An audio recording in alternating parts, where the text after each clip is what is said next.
वंदे मातरम। आप सभी का नेटवर्क 10 में स्वागत है। मैं हूं संजय गिरी गोस्वामी और बात कर रहे हैं हम चुनाव को लेकर। लगातार हमारे साथ सभी खास मेहमान बने हुए हैं। हमारे साथ अभी अमिताभ कुमार जी हैं, वरिष्ठ पत्रकार हैं। हमारे साथ नेपाल सिंह जी हैं, राजनीतिक विश्लेषक हैं। हमारे साथ सुभाष झा जी हैं, वरिष्ठ पत्रकार हैं उत्तराखंड से। मैं सबसे पहले, क्योंकि बात तो उत्तर प्रदेश से शुरू होती है, उत्तर प्रदेश को लेकर लगातार बातें हो रही थी। अगर हम बात करें अमिताभ जी, उत्तर प्रदेश का जो रिजल्ट आपको दिख रहा है उसे आप कैसे देखते हैं? क्योंकि एक तो ये बात हो रही थी 3 दिन पहले तक, इस तरीके की बातें थी कि जो चुनावी जो रुझान है, जो एग्जिट पोल दिए थे, उसे लेकर बहुत बवाल घटा था। लेकिन देखिए नतीजे कुछ उसी प्रकार के आते दिख रहे हैं। और उसके अलावा यहाँ एक और महत्वपूर्ण बात यह है कि इस बार मुद्दा वो कौन सा रहा, क्योंकि विपक्ष बहुत सारी बातें कह रहा था, लेकिन ऐसा लगता है कि वो कहते हैं ना, तेरा जादू चल गया तो बुलडोजर चल गया। कुछ इस तरीके की तस्वीरें दिख रही हैं जी। देखिए, इस बार जो चुनाव के रिजल्ट्स आए हैं ना, इससे काफ़ी क्रांतिकारी परिवर्तन आने वाले चुनावों में हमें देखने को मिलेगा। जो कैलकुलेशंस पहले के ज़माने में हुआ करती थी, जो केवल धर्म और जाति आधारित हुआ करती थी, उन सबको तोड़ा है आम जनता ने जी। इस बार लोगों ने महसूस किया है कि जो काम करने वाले हैं उनको भी इज्जत दी जाए, और इस आधार पे वोटिंग का पैटर्न मुझे नज़र आता है। खुशी की बात यह है कि जो सर्वे एजेंसीज थी उन्होंने भी कमोबेश इस बार काफ़ी बेहतर प्रदर्शन किया है। केवल भाजपा ने नहीं, उन्होंने भी बेहतर प्रदर्शन किया है, और अपने जो पूर्वाग्रहों से खुद को मुक्त रखते हुए उन्होंने जो रिजल्ट्स दिए थे, आप देखेंगे कि लगभग सबके सब आसपास ही हैं। और उन्होंने जो रिजल्ट्स बताए थे, हम लोग उसके काफ़ी करीब आज उन रुझानों को, रिजल्ट्स को हम देख पा रहे हैं। भाजपा ने इस बार यह भी बात बताया कि विकास अगर आप करते हैं, लगातार काम करते रहते हैं, तो लोग आपको पसंद करेंगे ही। आप इन चीज़ों को देखिए, खास करके जैसे गुंडागर्दी की बातों को लेकर के आप देख लें किस तरीके से उन्होंने कंट्रोल किया। ग्रामीण स्तर पे जो विकास कार्य किए गए, सुधार कार्य किए गए हैं, इंफ्रास्ट्रक्चर डेवलपमेंट, सड़क वगैरह तो ठीक ही है, बिजली लोगों के घरों में पहुँचाई गई, गैस उन्हें घरों में मिला है, शौचालय मिला है, मकान मिला है। इन सब चीज़ों को लेकर लोगों में काफ़ी खुशी रही और संतोष रहा है। एक संतोष, आप देखिए, कोई इस बार लहर नहीं थी, लेकिन कहीं उस ढंग का विरोध भी नहीं था।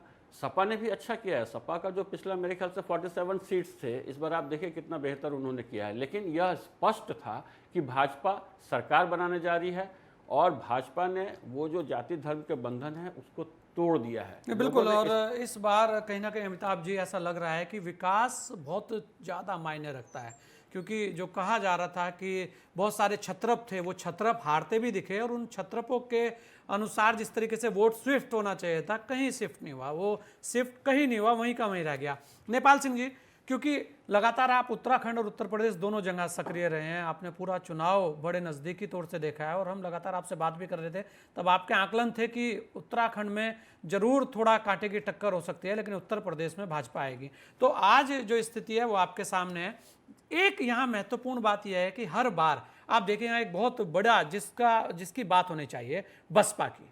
चलिए, कांग्रेस तो पहले से ही नहीं थी, वो तो आपको भी पता है कि कांग्रेस की स्थिति क्या थी, लेकिन जिस तरीके से फिर भी प्रियंका गांधी ने कोशिश की कहीं ना कहीं संगठन खड़ा करने की, तो वो एक अलग बात है। लेकिन बसपा, जो बसपा का वोटर है, उसे लेकर आप क्या सोचते हैं कि आखिर बसपा को ये जो झटका लगा है ये क्या है? और कहीं ना कहीं अगर अखिलेश बढ़े हैं और भाजपा कम हुई है, तो बसपा तो बिल्कुल जीरो की तरफ जा रही है। क्या कहेंगे आप कि ये वोटर कहाँ गया? नहीं, मैं ऐसा नहीं मानता। जो बहन मायावती जी हैं, उन्होंने एक बहुत दूरदर्शिता के साथ एक निर्णय लिया है जी, और उनका निर्णय था कि उन्होंने अब ये बिल्कुल डिटरमिन कर लिया कि वो सपा के साथ कभी नहीं जाएंगे। और सपा के साथ ना जाने का मतलब है कि उनको सपा को रोकना है, उनको भाजपा से कोई मतलब नहीं है। दूसरी बात, क्योंकि वो खुलेआम इसलिए नहीं आ सकती थी, कुछ वोट ऐसी हैं जो माइनॉरिटी वोट्स हैं, वो उनके विरुद्ध ना हो जाए जहां वो उनके ज़्यादा लोगों की तादाद है मसलन से, तो उन्हें बहुत ही अंडर लाइन रह के अपनी सारी वोटों को बहुत ही टेक्निकली भाजपा को ट्रांसफर किया है। और जो भाजपा को जो ट्रांसफर हुआ है, क्योंकि जो भाजपा से जुड़ी हुई वोट, किसकी वोट थी, जो बहन जी की वोट थी, या जो बहन जी की वोट थी, वो या तो बहन जी को पसंद करती है या भाजपा को पसंद करती है, वो सपा को बिल्कुल पसंद नहीं करती। और उनको मान बहन जी ने खुलेआम कहा कि जहां बसपा नहीं जीत सकती वहां से भाजपा को वोट दी जाए। उन्होंने अपने एक स्टेटमेंट में कहा चुनाव से पहले, वो काफी वायरल भी होता है आपके मीडिया पर। तो बहन जी का एक बहुत बड़ा योगदान इस बड़ी विक्ट्री में है। वैसे भी यदि सोशल मीडिया के प्रसार देखा जाए तो जो पूरे नेशनल लेवल पर जो मोदी जी की एक सोच है, वो सोच यही है कि इस तरह पिछड़े और अति पिछड़े लोगों को जोड़कर, SC ST को जोड़कर एक नया संगठन खड़ा करा जाए। जो कभी मंडल और कमंडल अलग अलग होते, वो मंडल फिर कमंडल के साथ आ जाए। और उसी जो जो जो समीकरण बना है उसका एक बहुत, यहाँ पे सारे पिछड़े को जोड़ा गया। लोग कह रहे थे जाट नहीं जुड़ेंगे, जाट भी जुड़े। जाट के साथ भी ऐसा ही हुआ। जाट स्वाभाविक रूप से या तो राजनीति के पास जाएगा, भाजपा के साथ जाओ, सपा के साथ कभी नहीं जाएगा। और उसका यही कारण हुआ कि जयंत चौधरी ये आकलन करने में फेल रह गए और उन्होंने सोचा कि नहीं, जहां मैं जाऊंगा शायद जाट मार जाएंगे। जाट ने उसको वोट नहीं दिया जो सपा कैंडिडेट था। तो जो भाजपा थी वो बहुत अपने समीकरण में बिल्कुल एकदम टू द पॉइंट चल रही थी। नेपाल सिंह जी, एक और रहा, पश्चिमी उत्तर प्रदेश की बात हो रही थी कि यहां पर ही जाट को लेकर बात थी और किसान आंदोलन के असर की भी बात यही थी। लेकिन जिस तरीके का डेंट पड़ना चाहिए था, ऐसा लग रहा था कि यहाँ पे सपा बहुत ज्यादा कुछ अच्छा कर ले जाएगी। लेकिन आप देखिए कि यहाँ पर भी उस तरीके की स्थितियां नहीं आई। तो इसका मतलब ये रहा कि कहीं ना कहीं जाट समुदाय और जो महिला वोटरों की बात है वो यहाँ जरूर निकल कर योगी जी के पास गया। जी नहीं, देखिए, हर व्यक्ति सब, जब पहले मेरा गुस्सा आपसे हो सकता है, एक गुस्से का मतलब ये नहीं कि मेरे दूसरे प्रति बहुत लाइकिंग है। जब मैं आपसे गुस्सा करूंगा तो मैं जरूर सोचूंगा किसके पास जाना है। जी, जब मैं किसके पास जाने की सोचता हूँ तो मुंह को मैं पसंद नहीं करता हूँ। मेरा गुस्सा आपसे कुछ पॉइंट पे हो सकता है कि महंगाई से मैं खुश नहीं हूँ, मैं हमारा पशु से खुश नहीं हूँ, कुछ मुद्दों से खुश नहीं हो सकता हूँ, वो मेरा गुस्सा हो सकता है। लेकिन उसका मतलब ये नहीं कि मैं उसके पास जिसको पसंद ही नहीं करता हूँ। तो पसंद तो योगी थे, पसंद तो मोदी थे। कुछ चीजों पर गुस्सा था जिसको लोगों ने गलत आकलन कर लिया कि वोट उनके खिलाफ जा रही है। जहां तक महिलाओं की बात है, महिलाओं के लिए सबसे महत्वपूर्ण मुद्दा था वो था सुरक्षा का और सम्मान का। जी, वो अपनी बहू बेटियों को बहुत ज्यादा सुरक्षित पा रही थी। और योगी जी ये बहुत कम्युनिकेट करने लगे कि वो एक हार्ड प्रशासक हैं और वो बहु बेटी की इज्जत बचाने के लिए पूर्णतः सक्षम है। और उन व्यक्तियों के खिलाफ वो हर कदम तक बुलडोजर तक जाने तैयार है जो प्रदेश में अशांति फैलाना चाहते हैं। इसलिए योगी के उस स्ट्रॉन्ग एक्शन को महिलाओं ने पसंद किया कि चलो कोई बात नहीं, थोड़ी महंगाई होगी कोई दिक्कत की बात नहीं, थोड़ी कष्ट होगी कोई दिक्कत की बात नहीं।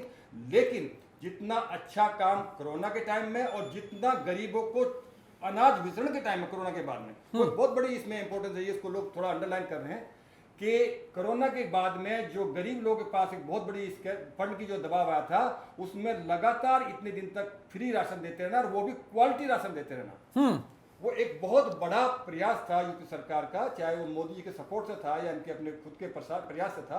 लेकिन उससे जी एक बड़ी अपडेट आ रही है यूपी से इस वक्त की, एक बड़ी खबर आ रही है। थाना भवन से सुरेश राणा हारे, बड़ी खबर है। मंत्री थे, गन्ना मंत्री थे, लगातार कहा जा रहा था वहां पे आरएलडी के अशरफ अली ने उनको हराया है। शामली में भी बीजेपी को बड़ा झटका लगा है। देखिए, जिस पश्चिमी उत्तर प्रदेश की बात हो रही थी वहां से बड़ी खबर है, थाना भवन से सुरेश राणा चुनाव हार गए हैं। ये एक बहुत बड़ी खबर है क्योंकि लगातार इस सीट को लेकर चर्चा हो रही थी कि वहां क्या होगा, क्योंकि गन्ने को लेकर वहां राजनीति थी। शामली में ये एक बड़ा झटका है इस बार का। और इसी बीच हमारे साथ मनोज इस्टवाल उत्तराखंड से वरिष्ठ पत्रकार हैं, वो भी जुड़ चुके हैं। मनोज, आपका भी बहुत बहुत स्वागत है। मैं सबसे पहले सुभाष झा जी, उत्तराखंड की अगर बात करें, आप वरिष्ठ पत्रकार हैं, बहुत सारे सर्वे आपने किए हैं। उत्तराखंड में तो बड़े बड़े छत्रप हार गए और जो कहा जा रहा था लगातार वहां पर कि इस बार कांग्रेस बहुत कुछ कर सकती है, बहुत ज्यादा विरोध है भारतीय जनता पार्टी का, आखिर ऐसा कुछ भी नहीं दिखा। आप देखिए जो रुझान है, जो नतीजे हैं वो आपके सामने है, क्या कहेंगे आप?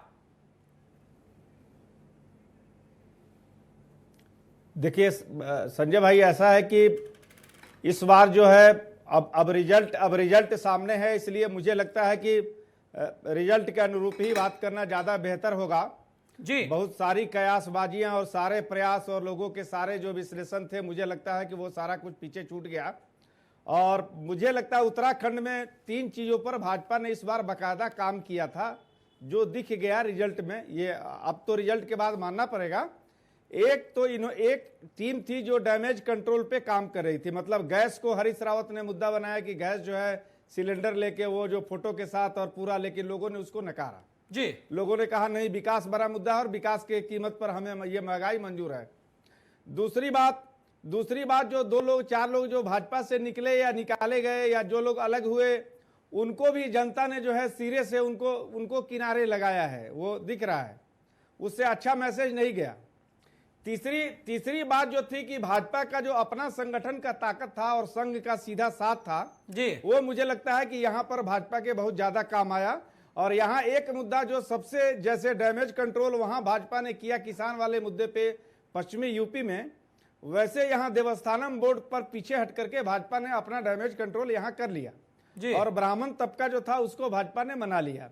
तो मुझे लगता है कि ये दोनों इससे ऊपर उठ करके वोटिंग हुई है और इस वोटिंग के ख्याल से ये सारा रिजल्ट आपके सामने है और आप देख रहे हैं उसको। जी, मनोज भाई, एक मिथक था कि उत्तराखंड में जो सरकार है वो रिपीट नहीं करती, वो तो टूट गया, चलिए वो सामने भी आपके, लेकिन एक और बड़ा मिथक वहां लगातार चल रहा है, वो अब आपके सामने है। क्या कहेंगे आप? सीएम चुनाव हार गए, ये एक बहुत बड़ी बात है कि उत्तराखंड की जनता को भारतीय जनता पार्टी तो पसंद है, भाजपा तो पसंद है, लेकिन ऐसे क्या कारण है कि वहीं मुख्यमंत्री का चेहरा उन्हें पसंद नहीं आया?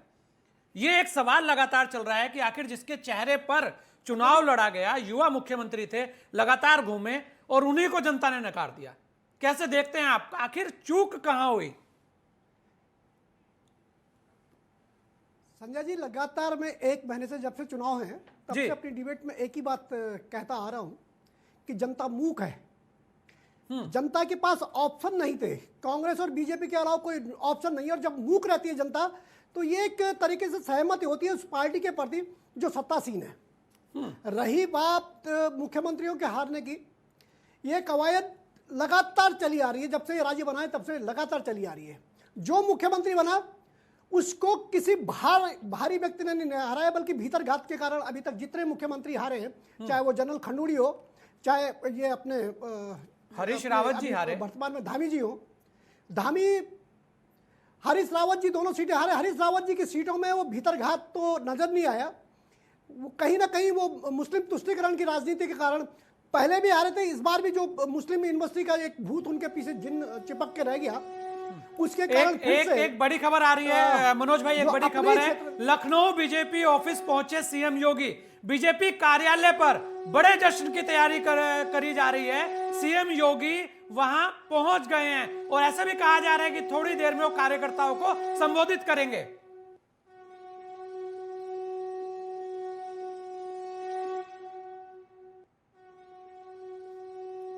देखिए, बड़ी तस्वीरें वहां से आ रही हैं, बड़ा जुलूस है, लोग बहुत तादाद में बीजेपी कार्यालय पर जमा हुए हैं। ऐसा कहा जा रहा है कि बड़े जश्न की तैयारी कर रहे हैं। जी हां, जिस तरीके से आज कार्यकर्ता वहां बुलडोजर लेकर गए, ये दिखाया कि ये बुलडोजर है, ये चला है अब की बार यूपी में। और ये तस्वीरें हैं, देखिए,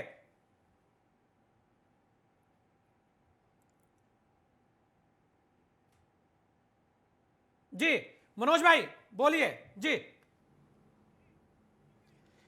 जी, मैं योगी आदित्यनाथ जी को भी शुभकामनाएं देना चाहूँगा और उत्तराखंड प्रदेश भाजपा को भी शुभकामनाएं देना चाहूँगा कि वो रिपीट हुए, दोनों ने इतिहास रचा है। इससे पहले यूपी का भी वही हाल था जो उत्तराखंड का है। यहाँ जो एक बार पार्टी होती थी दोबारा सत्तासीन नहीं होती थी। इस बार यूपी में भी भाजपा रिपीट हुई है और उत्तराखंड में भी रिपीट हुई है। तो इससे साफ जाहिर है कि अब जनता ने एक मंतव्य बना दिया है कि वो राष्ट्रवाद और साफ सुथरी एक राजनीति को देखना पसंद करेंगे। उनके लिए लोक लुभावन वायदे, अब अगर ये देखिए उत्तराखंड में 300 यूनिट बिजली को लेके अपने केजरीवाल जी आए थे, खाता नहीं खोल पाए। लोक लुभावन वादे कहीं भी किसी भी सांचे में मतलब ये हो गया, गलते दिखाई दे रहे। मनोज भाई, उत्तराखंड की जनता, मनोज भाई, ये हो गया कि उत्तराखंड की जनता भी मोदी में हो गई, जैसे उत्तर प्रदेश की जनता मोदी में, योगी में हो रही थी। नहीं, बिल्कुल देखिएगा, उत्तराखंड की जनता में मोदी से आने से पहले मैं कोटद्वार विधानसभा का वो बताता हूँ आपका हाल। स्टार्टिंग में जब मैं वहाँ देखने गया था रितु खंडूड़ी को लेके, तो जो हार्डकोर भाजपाई थे वो अपने घर में झंडा डंडा लगने नहीं दे रहे थे भाजपा का, इतनी नाराजगी थी। और जैसे ही योगी आए पूरा इतना बदल गया कि पूरा कोटद्वार जो तीसरे नंबर पे रितु खंडूड़ी थी वो इस समय चुनाव जीत गई। और उसी का असर है कि उसी का असर है धन सिंह रावत भी चुनाव जीत गए। हरक सिंह रावत जी, उसी का नतीजा है योगी जी का कि धन जी सिंह वो रावत भी चुनाव उसी जीत का गए। असर है कि मोदी जी जी बिल्कुल बिल्कुल बिल्कुल बिल्कुल बिल्कुल बिल्कुल सही कह रहे हैं आप कि धन सिंह जी भी बिल्कुल हार्ड लक धन सिंह जी का कि वो जीत गए। और मुझे लगता है कि धन सिंह जी के लिए हम सबको जितने भी पत्रकार मित्र हैं उनको टिप्स जरूर देनी चाहिए कि आप पार्टी के कितने भी वफादार हो, लेकिन जनता के जब तक जनार्दन नहीं बनेंगे, जनता चुनावी दौर पे आपको ऐसी ही गुफ्तगू कराएगी, बिल्कुल नेक टू नेक की फाइट लाएगी। आपको जनता को लेके भी सोचना है, भले ही उन्होंने अपनी बिल्कुल जो बिल्कुल श्रीनगर मनोज भाई, कॉन्स्टिट्यूंसी में है आपने बहुत सारी चीजें बताई। मैं बहुत अद्वितीय काम किए हैं जी अमिताभ जी बहुत सारी चीजें सामने हैं। इस बार अमिताभ जी एक बहुत बड़ा जो कमाल है वो ये दिख रहा है कि जो छत्रप हैं या तो वो नेक टू नेक फाइट में फंसे रहे, मतलब उनकी हार जीत का मतलब एक तरीके से देखा जाए तो वो हार ही हम कहेंगे कि जिस तरीके की उनकी जीत हुई है, या फिर पूरी तरीके से और बुरी तरीके से उनको हराया गया। ये जो एक नया चलन आया है, चाहे वो आम आदमी पार्टी ने किया हो, चाहे यहाँ पे स्वामी प्रसाद मौर्य जैसे लोगों के साथ हुआ हो, और चाहे उत्तराखंड में हरीश रावत जी हैं और भी बड़े चेहरे हैं उनके साथ हो, ये इस चलन को आप कैसे देखते हैं? मैंने कहा ना, ये क्रांतिकारी परिवर्तन है। देखिए, वैसे भी इस बार वोटिंग जो है ना कैंडिडेट्स को लेकर के बहुत जगह कम हुई है, खास करके मोदी योगी का जो समीकरण है, तो लोगों ने मोदी और योगी को देख करके वोट किया है, कैंडिडेट्स को देख करके तो वोट किया नहीं उन्होंने। दूसरी बात, विकास को लेकर के वोटिंग हो रही है। अब ये नहीं चलेगा कि आप बहुत बड़े खिलाड़ी हैं इसलिए आप 0 पे 0 बनाते जाएं तो भी आपको जो है टेस्ट में रखा जाएगा, खेलने दिया जाएगा। ये अब जनता नहीं चलने देगी। जनता ने महसूस कर लिया है कि अगर हम अच्छा शासक चुनते हैं तो हमें क्या बेनिफिट्स मिलते हैं, लॉन्ग टर्म में उन्होंने देख लिया है। इसलिए आप देखिए उत्तर प्रदेश में कितने मिथक उन्होंने तोड़ दिए। लोग कहते थे कि भैया कोई मुख्यमंत्री नोएडा अगर गया हाँ, तो वो एक बहुत बड़ा मिथक था। वो तोड़ के दिखाया। और योगी जी काफ़ी कॉन्फिडेंट थे। उन्होंने कुछ दिन पहले एक इंटरव्यू में कहा भी था, मैं जीत रहा हूँ। उन्होंने बहुत स्पष्ट कहा था कि मैं आऊँगा और दोबारा मुख्यमंत्री बनूंगा। तो ये सब साफ दिख रहा है। इस बार जो पुराने तरीके से जो कैलकुलेशंस होते थे, हालांकि वो 2014 से ही टूटने शुरू हो गए हैं। जाति और धर्म को लेकर के गणना करने वाले फेल हुए थे। इस बार उन्होंने जो सर्वेक्षण में तो उन्होंने सावधानी बरती, लेकिन प्रचार के दौरान खास करके मेन स्ट्रीम मीडिया लगातार जाति और धर्म के आधार पर ही प्रेडिक्शंस कर रहा था या अपने कैलकुलेशंस कह कर रहे हैं रहा था। ब्राह्मण नाराज हैं, कोई कह रहा है जाट नाराज हैं, कुछ इस तरीके की बातें आ रही थी, लेकिन समीकरण उलट है। बिल्कुल लोगों ने नकार दिया। उन्होंने बताया कि हमें काम करने वाला आदमी चाहिए, हमें सुरक्षा देने वाला आदमी चाहिए, हमारे इंफ्रास्ट्रक्चर को ठीक करने वाला आदमी चाहिए, हमारी सहायता करने वाला आदमी चाहिए। कोरोना काल में जिस तरीके से आम जनता को गांव-गांव में जिस तरीके से अनाज का वितरण किया गया है, इसका बहुत असर पड़ा है। लोगों ने ये महसूस किया कि ऐसे काल में हो सकता था कि हम दाने दाने को तरस जाते और नौकरी ना होने के बावजूद, काम धंधा ना होने के बावजूद हमें घर में खाने को मिला, सुरक्षा मिली।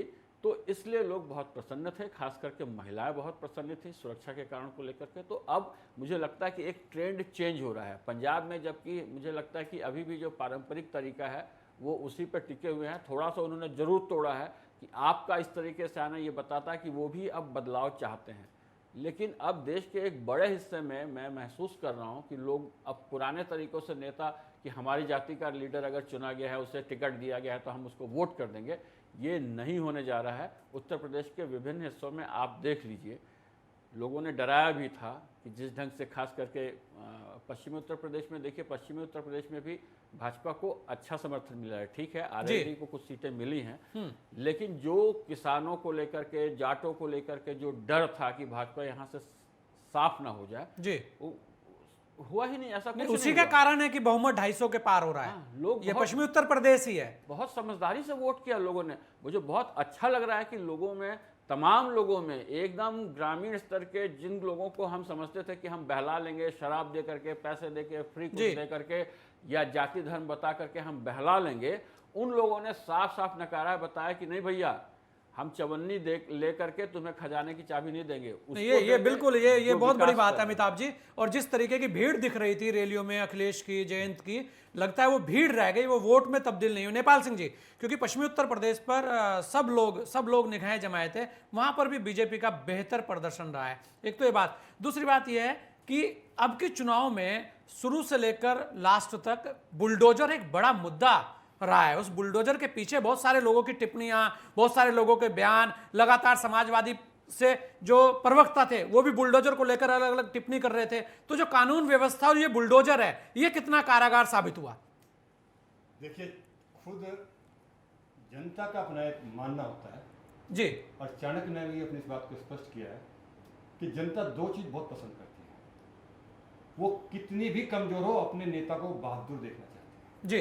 वो बहुत बहादुर देना चाहते हैं कि मेरा जो लीडर है वो बहुत बहादुर। और दूसरा, वो कितनी भी करप्ट और भ्रष्ट हो, लेकिन वो अपने नेता को बहुत ईमानदार देखना चाहते हैं। और ये दोनों छवि हमारे दोनों राष्ट्रीय नेता, जो आपके आदरणीय मोदी जी और आदरणीय योगी जी में, ये कहीं भी कोई सा विपक्षी दल इनकी क्षमता पर कोई ऐसा दाग नहीं लगा पाया जिसके लिए मुद्दा बना पाते। अब रही बात उसकी, किससे जमीन ली मोदी जी ने, योगी जी ने बुलडोजर चला के, माफियाओं से ली गरीबों की जमीन। इसका संदेश पूरे इसमें गया, जिनको पट्टे हो जाते थे, गरीब लोगों को, SC ST लोगों को पट्टे हो जाते थे, अपने माफिया को कब्जा कर लेते थे, तो अब लगा उनको कि यार हमारे जो पट्टे होंगे वो हमारे पास रह जाएंगे, वो कट्टे में कोई कब्जा नहीं करेगा। ये एक बड़ा संदेश उन्होंने दिया। दूसरा, एक ये लगा कि जो एक नेक्सस बनता था, जो सरकार जमीन कब्जा करेगा, सरकार जमीन कब्जा करने के बाद में फिर लूट मजाक करेगा, लोगों को डराएगा, धमकाएगा, किडनैप करेगा, तो सब माहौल खराब हो गया, सब माहौल खत्म हो गया। और बच्चियां अपने स्कूल में अब बिना किसी पेरेंट के पढ़ाई करने जाती हैं, एग्जाम देने जाती हैं। गांव में किसान अपनी ट्यूबवेल पे फ्री में जाता है। अब पहले तो ट्यूबवेल पर रात को बैठना पड़ता था, एक मोटर उतारने जाते लोग बाग, बिजली के तार काट लेते लोग बाग, गाड़ियां चोरी होती तो सारी गाड़ी एक जाके मेट में आपको 1 घंटे बाद खुली मिलती थी, वो कई जगह ही नहीं बची हैं।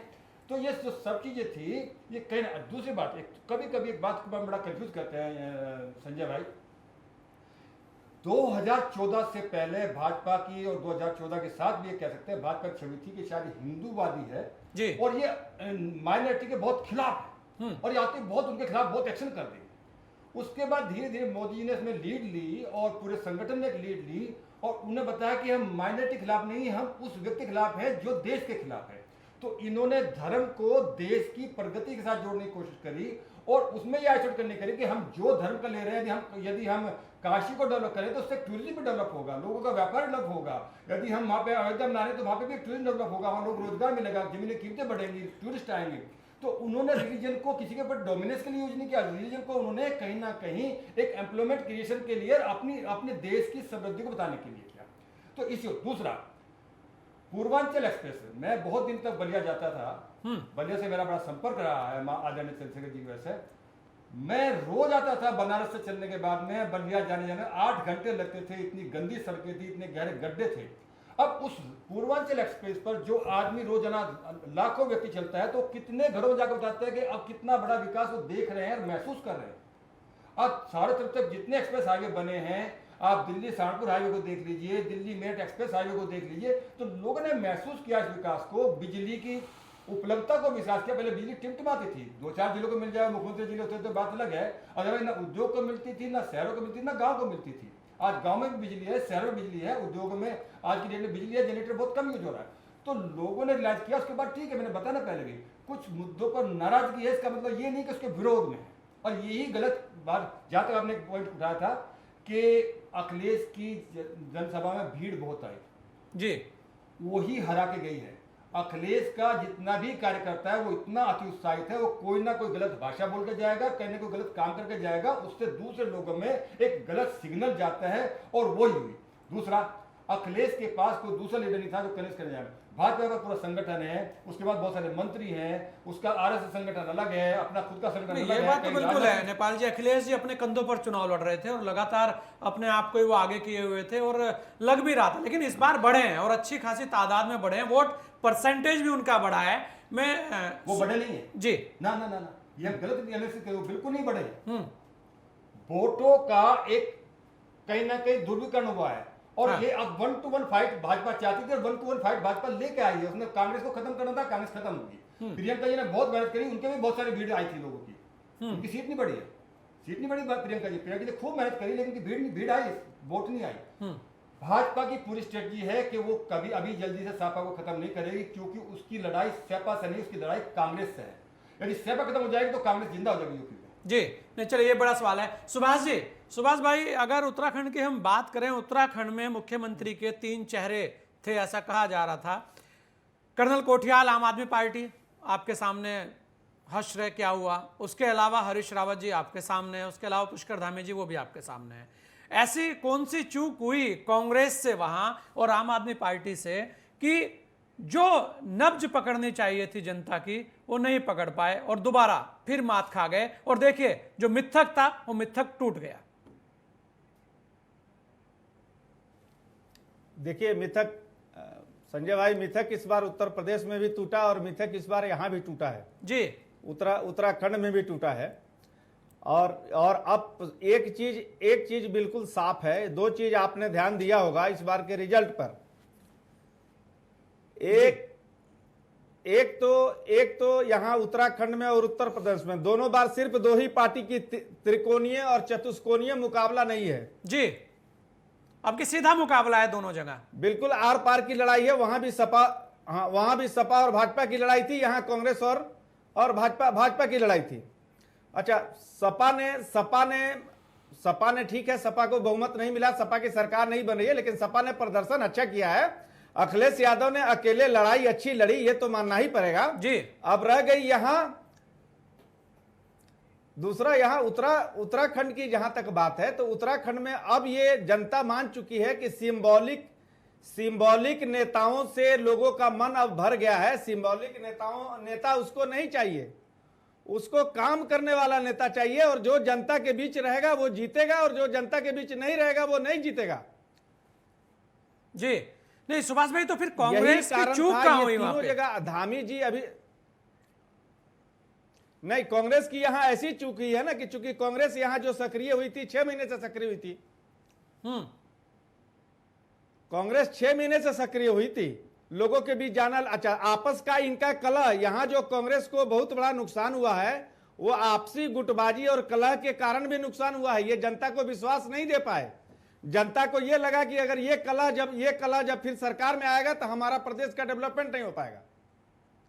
जी, और कहीं ना कहीं सुभाष भाई ऐसा नहीं है कि जनता आप समझ गई हो, भाई कह रहे थे अनाज जी सुभाष भाई इसका भी जवाब दे दीजिएगा कि जो बिल्कुल, डबल इंजन, हाँ मैं उसी पे आ रहा हूं जी।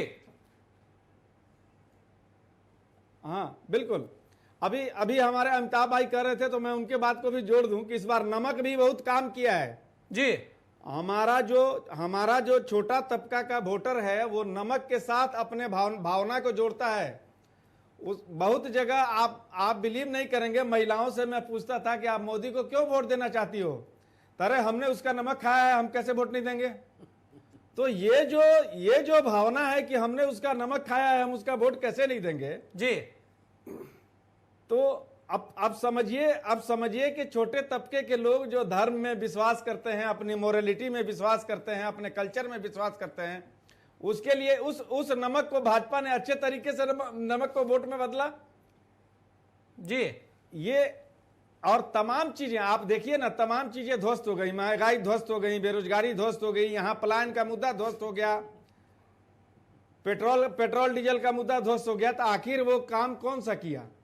और दूसरा, साइलेंट वोटर, इस बार भाजपा का सबसे बड़ा साइलेंट वोटर महिला साबित हुई, और मुझे लगता है कि अगर किसी एक तबके ने भाजपा को जिताया है तो वो महिलाएं हैं जिन्होंने भाजपा को जिताया। बिल्कुल सुभाष भाई, ये बात बिल्कुल सही है, और इस बात को लेकर लगातार हर ओर चर्चा है कि जो साइलेंट वोटर, और वो साइलेंट के साथ साथ किलर वोटर भी हो गया, वो ऐसा पड़ा कि उसने समीकरण बदल दिए, चाहे उत्तराखंड हो और चाहे उत्तर प्रदेश हो। लेकिन हाँ, ये जरूर है कि इस बार आम आदमी पार्टी ने सारे गुना भाग बदल गए जी। आम आदमी पार्टी ने पंजाब में सबके ही गुना भाग बदल दिए, वो एक अलग से एक नया वहां पर चला है, कुछ ना कुछ तो दिल्ली मॉडल काम कर गया उनका, तो करा है। मनोज भाई बहुत सारी चीजें हैं, लगातार ये कह रहे थे कि भाई चलिए ठीक है, तो मिथक हैं, चुनाव हारने ही है, चुनाव हारे भी जाते हैं, लड़े भी जाते हैं, जीते भी जाते हैं, लेकिन अब फिर वहां पर एक बड़ा जो इश्यू है वो ये है कि मुख्यमंत्री कौन, फिर एक बार घमासान शुरू होने वाला है, और शायद शुरू हो भी चुका हो,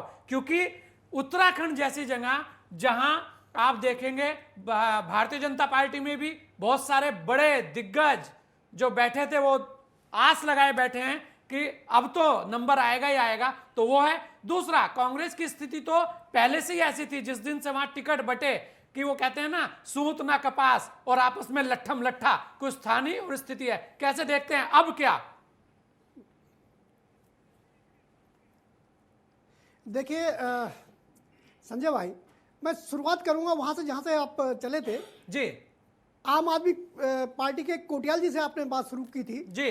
जब उन्होंने टिकट ली थी आम आदमी पार्टी से, उसी समय सब ने बोलना शुरू कर दिया था इससे बेटर यूकेडी से आप लड़ते तो बम्पर वोटों से जीतते जी। आपने ऐसी पार्टी पकड़ ली जिसने यह कहा कि फौजियों के वो लाशें बताएं जो वहां गिराई है पाकिस्तान ने। सबसे ज्यादा यहां जहां 90% वोट, 90% परिवार फौजियों के हैं, ये सबसे बड़ा रोष और वो क्या कहते हैं उनका पूरी यहाँ की जनता का, यहाँ की जनमानस का आम आदमी पार्टी से रहा। तो कोटियाल जी को बोला कि वो उस पार्टी से लड़ रहे हैं जो खुद फौजियों के कफन मांग रहे हैं, तो ऐसे पार्टी से कैसे हम क्या कहते हैं कोटियाल को जिताएंगे। दूसरा, कांग्रेस की बात जो थी वो तुष्टीकरण की राजनीति जो उनकी थी कि भाई वो मुस्लिम विश्वविद्यालय की जो बात आई उसमें भी गई, और उससे पहले ये था कि जो इनकी खाइयां थी, जो इन्होंने पहले ही अपने अपने बांटने शुरू कर दिए थे, प्रीतम गुट, सुबोध किशोर का गुट और ये हरीश रावत का गुट, वहीं से पता लग गया था कि ये पार्टी अब ज़्यादा लंबी नहीं चलेगी। उसके बाद जो 17 टिकट बाद में हरीश रावत जी के माध्यम से गए और उसमें यह आरोप लगे कि उन्होंने 3 करोड़ से 5 करोड़ पर टिकट लिया, उसके बाद उसी समय यहाँ के पत्रकारों ने सोच लिया था कि कांग्रेस अब रही है, जबकि भाजपा के प्रति बड़ा गुस्सा था आम जनमानस में। भले ही काम बहुत सारे हुए थे लेकिन गुस्सा था, और वो गुस्सा क्यों था आप हम सब जानते हैं जी। आज मुख्यमंत्री की जो रेस बता रहे हैं हम, मुख्यमंत्री की रेस में मुझे 4 लोग आज भी दिखते हैं जी। धन सिंह जी नंबर 1 पे, अनिल बलूनी जी नंबर 2, डॉक्टर निशंक नंबर 3 और सतपाल महाराज नंबर 4 जी। ये चारों लोग रेस में। सतपाल महाराज तो पहले ही टर्म से क्या कहते हैं रेस में थे जी, लेकिन ये उनका दुर्भाग्य है कि वो संघ परिवार को मना नहीं पाए, या संघ परिवार को मनाए तो फिर संगठन को नहीं मना पाए। लेकिन अगर हम बात करें मनोज और भाई, फिर उनके हक पीछे हक जो बनता है मनोज भाई, क्योंकि जो चुनाव लड़ा गया वो तो युवा नेतृत्व के ऊपर लड़ा गया है, और बात जहां से आप कर रहे हैं तो 2 लोग तो सांसद हैं, 2 विधायक हैं, तो ऐसे में पुष्कर धामी क्यों नहीं? अगर बात वैसी होनी है कि सांसदों से बनाया जाना है तो फिर तो एक सवाल ये भी आता है वहां पर, क्योंकि ये बात अभी और भी लोग चर्चा कर रहे थे कि इस तरीके के नाम है, अगर उस तरीके के नाम आएंगे और राज्यसभा और जो लोकसभा है वो खाली करने की बात आती है तो पुष्कर धामी हारने के बाद भी नेता तो हैं, क्योंकि वो युवा नेतृत्व था, चुनाव का चेहरा भी था, तो वो क्यों नहीं? यहाँ एक सवाल ये भी रहेगा। देखिए परवारी बोल चुके हैं उनके, पुष्कर धामी क्या कहते हैं मुख्यमंत्री होंगे जी, लेकिन क्या उस सर फुटबॉल को बचा पाएंगे? भगत कोश्यारी गुट, निशंक गुट और तीसरा गुट, ये जो गुटों की राजनीति है इसमें तो सबसे जो भारी भरकम है, फिर निशंक जी भारी भरकम लगते हैं फिर इसमें तो। जी जी जी जी जी इसीलिए विजय वर्गीय और निशंक जी के यहाँ आने के बाद हड़कंप मच गया था कांग्रेस में कि पता नहीं अब क्या होने वाला है। जब उनको एक साथ देखा गया तो सब ने बोला कि अब पता नहीं क्या होता है, अगर हम अल्पमत भी बीजेपी जाती तब भी सरकार बनाती है। तब से ये सोच हो गई थी कि अगर कहीं से 30-32 में भी अगर भाजपा रुकी तब भी वो सरकार बना लेगी। जी चलिए, बिल्कुल। बहुत सारे दौर की बात जब अल्पमत में थी तब तो लग रहा था। जी जी जी जी बोलिए बोलिए। तब ये लग रहा था कि डॉक्टर निशंक शायद क्या कहते, तब ये लग रहा था कि डॉक्टर निशंक शायद कहीं ना कहीं इसको क्लिक करवाएंगे, लेकिन अब पूर्ण बहुमत में जो नजर आ रहा है कि पूर्ण बहुमत के साथ आ रही है जी, तो ऐसा भी हो सकता है कि अपने पुष्कर सिंह धामी युवा नेतृत्व थे और उन पे जनता ने विश्वास भी जताया था बहुत कम समय के लिए जी, तो कुछ भी हो सकता है। अगर केंद्र की चली तो कुछ भी हो सकता है। कुछ भी हो सकता है। और चलनी तो केंद्र और की है, ये विधायकों तो की- बात कर रहे हैं चुनाव को लेकर। और हमारे साथ खास मेहमान इसी बीच जुड़ चुके हैं। हमारे साथ डॉक्टर सत्यपाल, पूर्व कमिश्नर, सांसद बागपत, पूर्व मंत्री जुड़ चुके हैं। उनसे भी जान लेते हैं जरा कि क्या है। डॉक्टर सत्यपाल जी, आपका बहुत बहुत स्वागत है नेटवर्क 10 में। आपका धन्यवाद बहुत बहुत जो है जी आज तो गोस्वामी जी। आज तो डॉक्टर सत्यपाल जी सुनने में आ रहा है कि बड़े बड़े लड्डू आपके यहाँ बट रहे हैं। बिल्कुल, सब जगह मिठाई बट रही है, सब जगह लड्डू बट रहे हैं। हमारे कार्यकर्ता बहुत खुश हैं। ये मोदी और योगी जी का नाम है और मुझे कहना चाहिए सुशासन और सुरक्षा का खेल है। अच्छा डॉक्टर गरीबों सत्यपाल की जी, सेवा का हमारे जी डॉक्टर साहब, आप तो क्योंकि खुद एक पुलिस ऑफिसर रहे हैं, जो कानून व्यवस्था है उसे लेकर जो बातें हो रही थी, विपक्ष उस पर उंगलियां उठा रहा था, तो आपको क्या लगा कि इस बार जो कानून व्यवस्था है वो कितना काम करके गई? मुझको लगता है सबसे बड़ा जो फैक्टर था हमारा सुरक्षा का था, सुरक्षित का था, सेफ्टी और सिक्योरिटी का था। और मोदी और योगी का नाम था। जिस प्रकार से योगी जी बुलडोजर बाबा बन गए, बड़े बड़े गैंगस्टरों के उसमें जो है जहाँ बुलडोजर चला है, ये बहुत बड़ा संदेश पूरे यूपी वालों को गया है और सभी को, माताओं बहनों को गया है। अगर हमको सुरक्षित रहना है तो हमको जो है पुनः हमको भारतीय जनता पार्टी की सरकार चाहिए, योगी जी का हमको जो है शासन चाहिए। जी अच्छा डॉक्टर साहब, ये कहा जा रहा था क्योंकि आपका क्षेत्र जो है वो किसान प्रभावित, ये कहा जा रहा था कि डॉक्टर सत्यपाल जी का जो बागपत है, उधर मुजफ्फरनगर है, यहाँ किसान आंदोलन की जो आंच है बहुत ज्यादा है और यहाँ लोगों में बहुत गुस्सा है। लेकिन उसके उलट इसे क्या कहेंगे आप कि वास्तव में जो किसान मुद्दा था वो मुद्दा नहीं रहा, या बागपत में आपकी छवि भी एक फैक्टर रही, लोगों के अंदर ये चर्चा रही कि यहाँ पे डॉक्टर सत्यपाल है, क्योंकि जिस तरीके के मुजफ्फरनगर के रिजल्ट हैं और जो बागपत के रिजल्ट हैं वो कुछ और ही बयां कर रहे हैं, तो जो किसान मुद्दा था उसे आप कैसे देखते हैं? जी देखिए गोस्वामी जी, तो सबसे पहले तो मैं निवेदन ये करूंगा कि मैं और सब अपने सभी किसान भाइयों का मैं धन्यवाद करूंगा, उनका आभार व्यक्त करूंगा। उन्होंने मोदी और योगी के नेतृत्व में अपनी आस्था जताई है और उन्होंने अपनी बात को पानी दिया है, माना है। आपको मालूम होगा कि राकेश टिकैत जी की सब जगह रैली हुई थी, लेकिन बागपत के किसी भी लोकसभा क्षेत्र के किसी भी जगह वो उन्होंने रैली वो नहीं कर पाए। इसलिए किसान लोग अपने से इस मामले में खुश थे। उनको मालूम है उनकी जरूर कुछ उनकी समस्याएं थी, लेकिन किसान कानून जो है यहाँ पर कोई ज्यादा जो है कोई जगह नहीं बना पाया। इसलिए मैं पुनः अपने सभी किसान भाइयों का, बहनों का, उनका सबका मैं धन्यवाद करता हूँ। जी डॉक्टर साहब, बात अगर उत्तर प्रदेश की करें, क्योंकि किसान आंदोलन भी यहाँ एक फैक्टर था, वो भी चलता नहीं दिखा। जातिगत बात होती थी और ये कहा जा रहा था कि जाट बहुत ज्यादा नाराज है पश्चिमी उत्तर प्रदेश के अंदर, कहा जा रहा था ब्राह्मण बहुत ज्यादा नाराज है उत्तर प्रदेश के अंदर, तो इस तरीके की बातें चल रही थी। लेकिन इसके उलट जो रिजल्ट है वो तो कुछ और ही कह रहे हैं। क्या देखते हैं आप इस बार के चुनाव में चला क्या? मैं आपको ये कहता हूँ, जब से मोदी जी इस देश के प्रधानमंत्री बने हैं 2014 में, जिस प्रकार से जाति और मजहब की दीवारें टूटी है, विशेष रूप से जाति की जो दीवारें टूटी हैं, और जिस प्रकार से पहले समाजवादी शासन में लोगों ने देखा था कि जाति और मजहब के आधार पर काम होते थे, ये योगी जी के शासन में दीवारें पूरी तरह से ढही हैं और गुंडों और बदमाशों के खिलाफ कार्रवाई हुई है और गरीब लोगों को जिस प्रकार से उनका ध्यान रखा गया। हमारी भारतीय जनता पार्टी ने हमारे सेवाई संगठन का नारा देकर जिस प्रकार से कोविड के दौरान में जिस प्रकार से लोगों को जो है उनका ध्यान रखा गया, जिस प्रकार से शासन की तरफ से डबल इंजन सरकार की तरफ से जिस प्रकार से लोगों को फ्री राशन दिया गया, उनके खाते में जो है हजार रुपए दिए गए, किसानों को जो है सम्मान निधि दी गई, इससे निश्चित रूप से समाज के सभी तबके, उनको लगता था कि भारतीय जनता पार्टी से अच्छा शासन नहीं हो सकता, मोदी और योगी से अच्छा दूसरा को नेतृत्व नहीं हो सकता। जी तो आपको लगता है डॉक्टर साहब कि आने वाले समय में जो विकास है वो अहम मुद्दा रहेगा सबके लिए? देखिए निश्चित रूप से जो चहुमुखी विकास उत्तर प्रदेश में योगी जी के नेतृत्व में देखा है, मोदी जी के नेतृत्व में देखा है, और जो चहुमुखी विकास हुआ है, चाहे शिक्षा की बात हो, चिकित्सा की बात हो, केवल एक उदाहरण मैं देना चाहूंगा।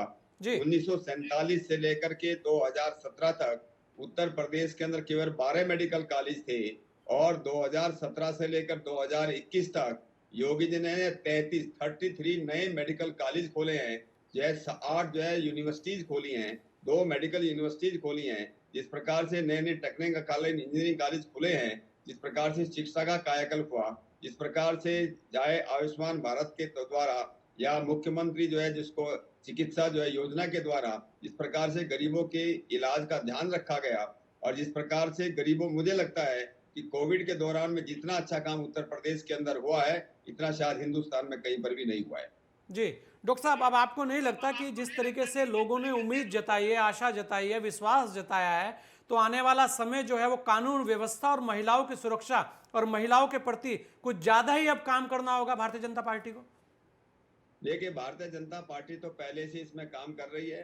भारतीय जनता पार्टी केवल चुनाव देख करके काम नहीं करती, ये उनका सिद्धांत है, उनकी नेक नियत है।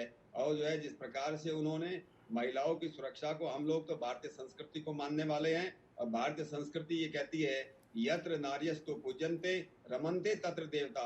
यही भारतीय जनता पार्टी का ये आधार है। उसी के आधार पर हम लोग सब जो भारतीय जनता पार्टी के कार्यकर्ता जो काम करते हैं। जी चलिए डॉक्टर साहब, आपने अपना कीमती समय में दिया, इसके लिए बहुत बहुत धन्यवाद आपका। धन्यवाद। और मैं आपको भी धन्यवाद, आपके चैनल का भी मैं धन्यवाद करना चाहता हूं, आभार व्यक्त करता हूं कि आपने भी सुरक्षा का, सुशिक्षा का और सुशासन का जो संदेश था वो गांव-गांव, घर-घर में आपने फैलाने का काम किया। उससे निश्चित रूप से भारतीय जनता पार्टी की जीत में एक अच्छी बढ़त हुई है। मैं आपका भी धन्यवाद अपनी तरफ से भी और अपने सभी कार्यकर्ताओं की ओर से मैं करता हूँ। जी धन्यवाद। हमारे साथ आशुतोष शुक्ला भी।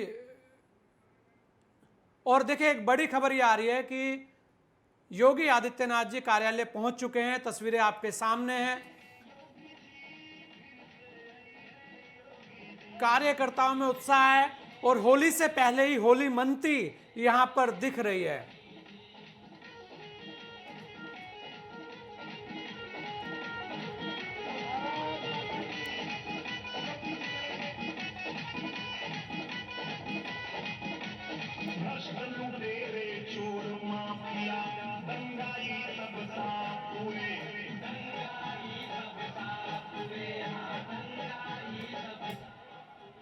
मंच को पीछे आएंगे, पीछे की तरफ आएंगे, पीछे की तरफ आएंगे, थोड़ा लोग पीछे आए, थोड़ा लोगों को पीछे करेंगे। जीत गए शायद जीत गए। भैया पीछे आएंगे और पीछे आएंगे थोड़ा सा। माननीय मुख्यमंत्री जी को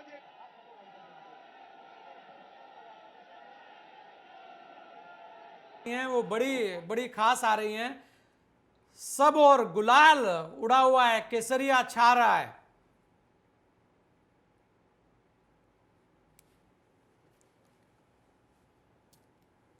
और देखिए 10 तारीख बड़ा महत्व रखेगी, क्योंकि 10 तारीख को इस बार बहुत सारे मिथक टूटे हैं, चाहे उत्तराखंड को लेकर हो और चाहे वो उत्तर प्रदेश को लेकर हो और चाहे वो पंजाब के अंदर एक बड़ा कारनामा आम आदमी पार्टी ने किया हो। ये बड़ा ही खास है। आज 10 तारीख वास्तव में ऐतिहासिक हो गई है।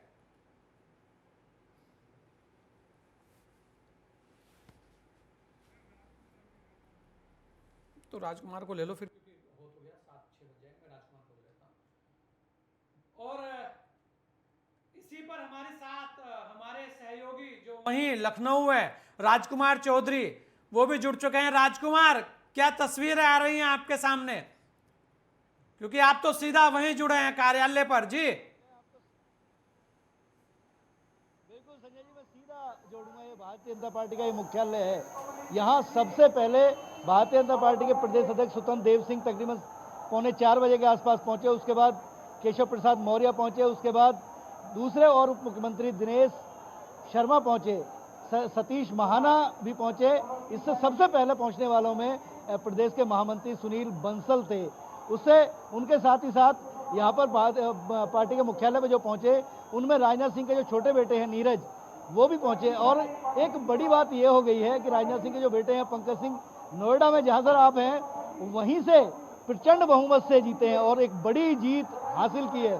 और मुख्यमंत्री योगी आदित्यनाथ का काफिला तकरीबन 5:14 पर यहाँ पे पहुंचा और मुख्यमंत्री योगी आदित्यनाथ ने बाहर खड़े होकर पूरे सुरक्षा कवच जो था उसको तोड़ते हुए बिल्कुल वो निकल के गए और कार्यकर्ताओं का विक्ट्री का निशान बनाकर उन्होंने सबका अभिवादन स्वीकार किया और स्वीकार करने के बाद पार्टी के कार्यालय के अंदर प्रवेश किया। अब पार्टी में मंच पर सारे लोग मौजूद हैं और पार्टी के कार्यकर्ताओं का पूरा अभिवादन कर रहे हैं। मैं सर एक दूसरी तरफ दिखाने का प्रयास करूंगा। ये पूरा विधानसभा का एरिया है। विधानसभा के सामने पूरा जो क्षेत्र है ये सुबह से कार्यकर्ताओं से सराबोर था पूरे तरीके से। अब इस समय जाम हो गया पूरी तरह, क्योंकि सुबह जब हम पहुंचे थे संजय जी यहाँ पर, तो किसी को भी आने जाने की अनुमति नहीं थी, दोनों तरफ से बैरिकेडिंग कर रखी थी। और जैसे जैसे सूरज की किरणें ऊपर चढ़ी और रुझान आते गए, ये रास्ता खुलता गया। कार्यकर्ता 1 से 2, 2 से 4, 4 से 6 और धीरे धीरे चीज़ें बढ़ती चली गई। और होली से पहले होली का माहौल और साथ में दीपावली का काफ़ी बम पटाखे भी फटे वहाँ पे, लेकिन अब एक उत्साह बढ़ता हुआ दिख रहा। पिछले 5 घंटे से लगातार कार्यकर्ता अपनी जो जीत है उसके जश्न को मनाने में सराबोर हैं। और देखना बड़ा दिलचस्प, क्योंकि इतिहास कहीं ना कहीं ये विधानसभा रचने जा रही है और मुख्यमंत्री योगी आदित्यनाथ के अगुवाई में दोबारा एक सरकार बनती है। उस सरकार में किस तरीके से क्या चीज़ें होंगी, क्योंकि चुनौतियां भी बहुत होती हैं जब इस तरीके के परिस्थितियां होती हैं। जिन परिस्थितियों में चुनाव लड़ा उसमें किस तरीके की बयानबाजी थी, किस तरीके की चीज़ें निकल के आई।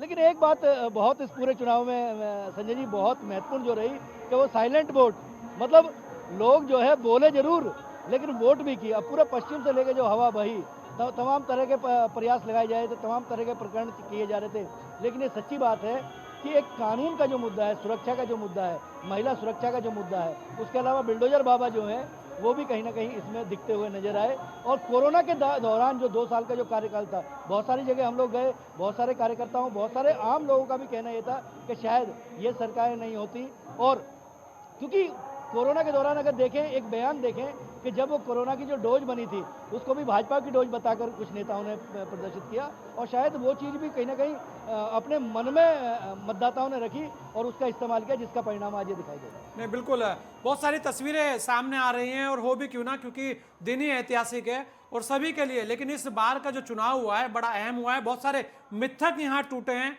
बहुत सारे मिथक टूटे हैं। उसके अलावा ये जरूर है कि उत्तराखंड में एक मिथक बड़ा रहा कि बड़े चेहरे हार गए। मुख्यमंत्री हराने की जो परंपरा वहां रही है वो इस बार दिखी।